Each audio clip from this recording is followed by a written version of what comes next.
Steamboat Springs Orchestra is all about providing quality orchestral music to the Yampa Valley. So now, today, I teach truly because of the orchestra. Our first concert was at the Tread of the Pioneers Museum.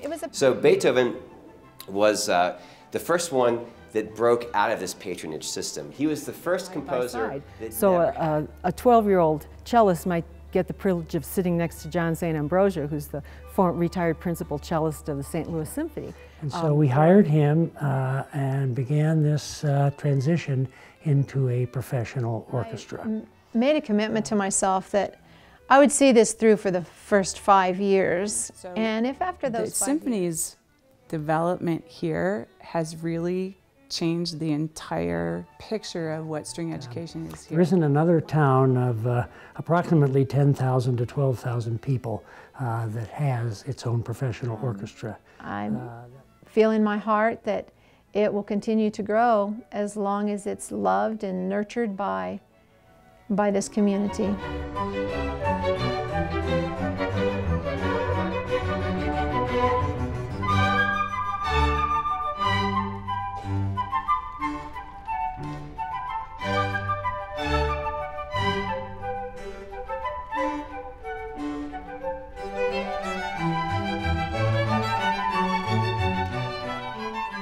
Having an orchestra in Steamboat Springs, it didn't seem like a daunting idea. The arts are thriving in Steamboat Springs, and I imagine they have been from the very beginning. What a beautiful, inspiring place. What a wonderful community. What natural resources we have here. I love classical music. I love sharing classical music. And we had no children that were playing violins. And that seemed a bit unusual for such an amazing artistic community. We had band instruments, but no string instruments. So my thoughts were, how do we get that started? I have a very dear friend in Denver who plays with the Colorado Symphony Orchestra, Eric Bertoluzzi, and he would come up from Denver and we would play jobs together and dream about what was possible for our lives. And for me, I wanted to begin some string education in this community. And he said, well, the first thing that would probably be beneficial is if you had an adult orchestra. You've got to find out who actually knows about string instruments that live here. So starting an orchestra for adults was what we did.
It wasn't long until I got after it, and Eric and the Colorado Symphony Orchestra were great supports, but we had very few people in town that could play.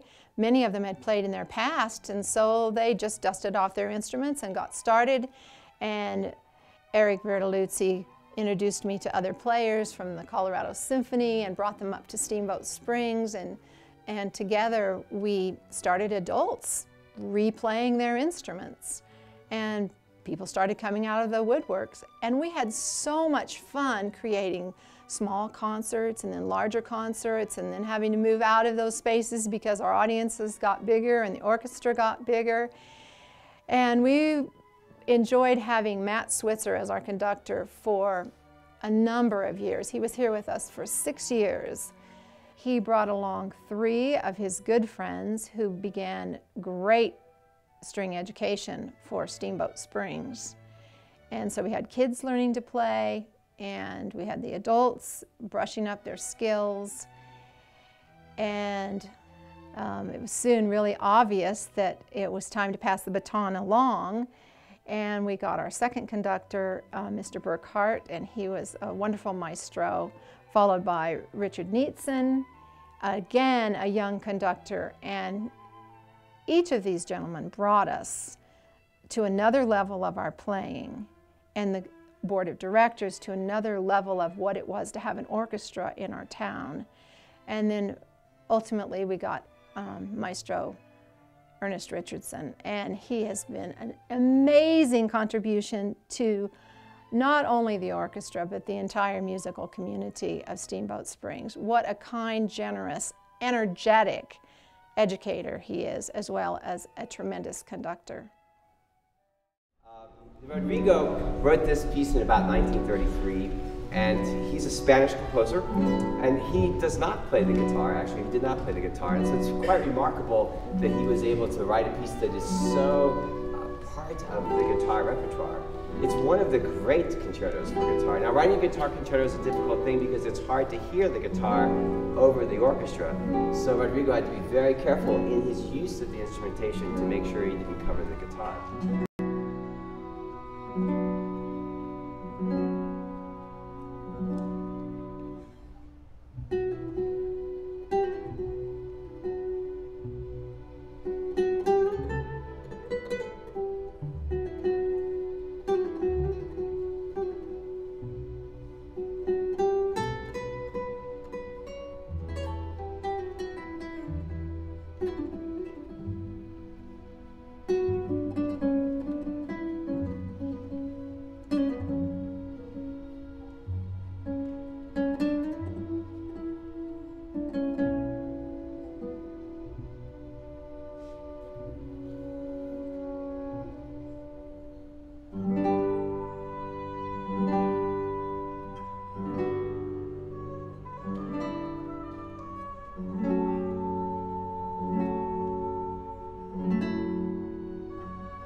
A huge part of our mission also involves an educational component, and that means reaching out to adults and young people throughout the community with a variety of programs that educate them about the composers, about the music, how to listen to the music and how to enjoy it more fully. So that's a big part of what we do, and we do that through dinner parties at which Ernest speaks and delves into the background of the composers and the elements that make up a particular piece of music. We focus primarily on children, though, and young adults. We do this through our string ensembles, our cello choir, and our flute choir. And we're trying to have a greater presence in the school system. So we're trying to bring in some additional programs such as Letters to Mozart, and that's something that we're working towards in the future.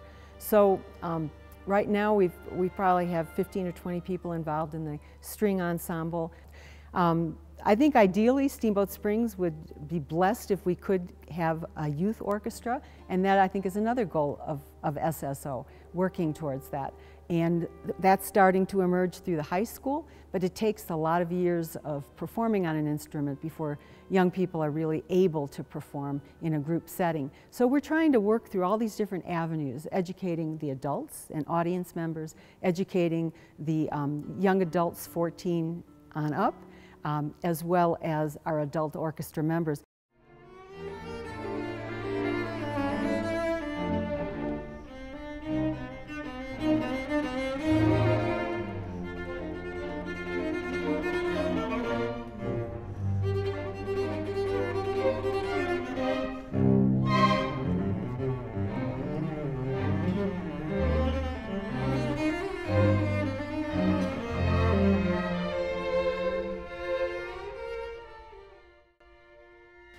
The Steamboat Symphony Orchestra is dedicated to education and community outreach.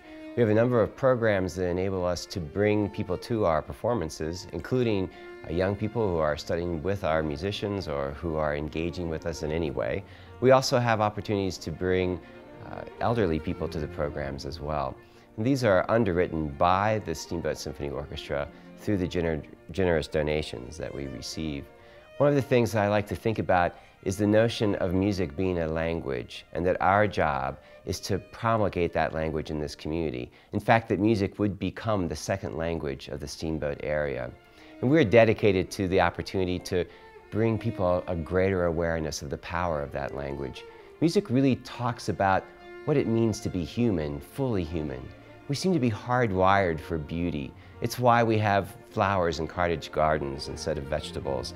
It's why we sing when we could recite. It's why we dance when the shout doesn't rise to the celebration. And as we have the opportunity to bring music to this community, we have the opportunity to increase fluency to the point where music really does touch us at a soul level. It's a pleasure to be the leader of an organization that has taken such a commitment to raising up this language in this community. Whether the people who are learning the language are young or old, we are increasing the fluency of music in Steamboat. This is something that was new to me. I didn't realize that all of our orchestra members, even though they're professionals, many of them have PhDs in performance, music performance. Many of them are teachers at Front Range colleges, are people who come from the Front Range. They're students. They come here to study under Ernest Richardson and to get as much out of our performances as they possibly can. So even though we might lose those people later on, we're grooming them through a carefully orchestrated system of more and more difficult music being performed at each concert. So Ernest really has a long-range plan for this orchestra. He's bringing our local musicians, Teresa Steffens, John San Ambrosio, all of the people who make up our homegrown orchestra, together with these young people from the Front Range, bringing them along, each concert performing more and more complex and difficult music.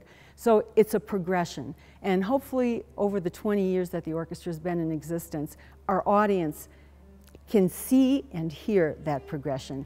And judging from the response that we've had to the last couple of years of concerts, I think people really feel the energy and feel the excitement and feel that this orchestra is just reaching higher and higher at each concert performance.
So my role on stage is more about doing whatever I can do physically to help the orchestra put on its best performance. Sometimes that's physical cues. A lot of times it's just me playing the best music I can play.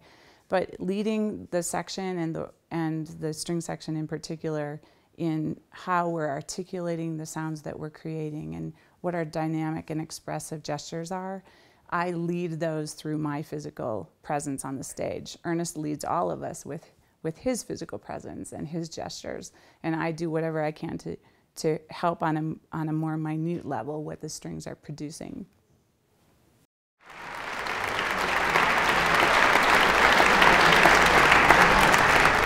Thank you very much.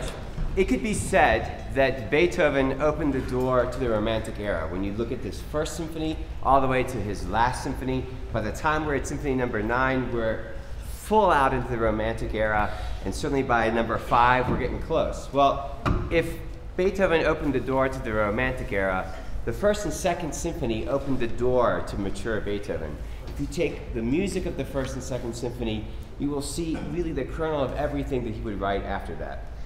And if the first and second symphony opened the door to Beethoven's music, then this symphony opens the door to our season and our future. And that is why we included it in tonight's program. Now, unlike our future, this symphony didn't have a great review when it first came out. In fact, one of the most famous critics said it's a bleeding and dying dragon dying on the floor with blood and death, but not dying until the last moment where he bleeds out and dies until the death of death.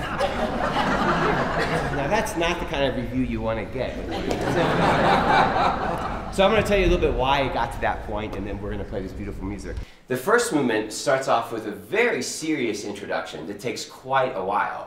It develops and it unfolds. It starts off with a kind of ta-da gesture, so you hear the orchestra, ba-dum, and we don't really know what the music's going to be like. Is it going to be fast? Is it going to be slow? But it's slow and stately.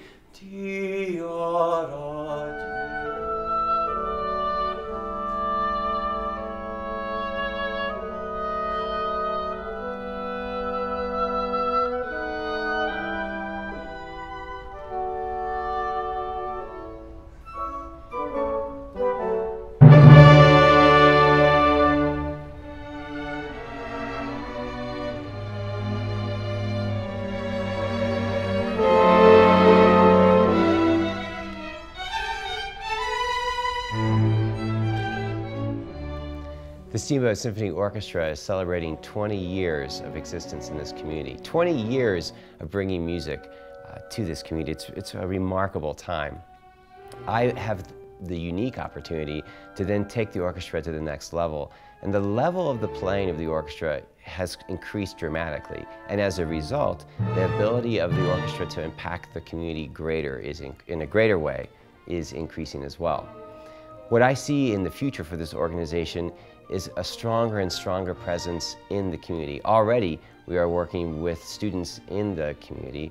We are increasing our opportunities to work within the educational institutions as well. We're reaching out to the high school band program. We're reaching out to the school systems that have music, that speak the language of music.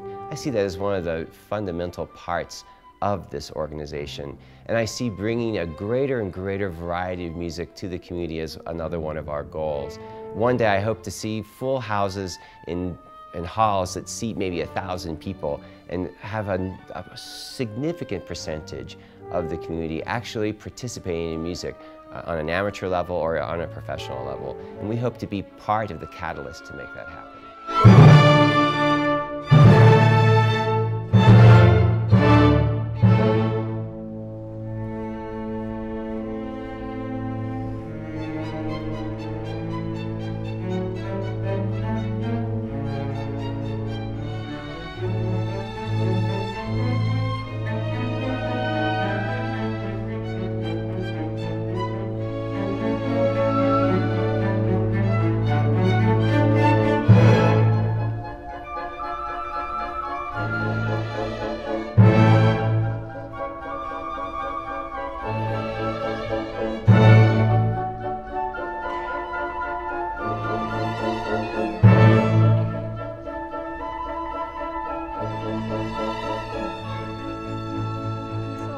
orchestra going to do in the next 20 years?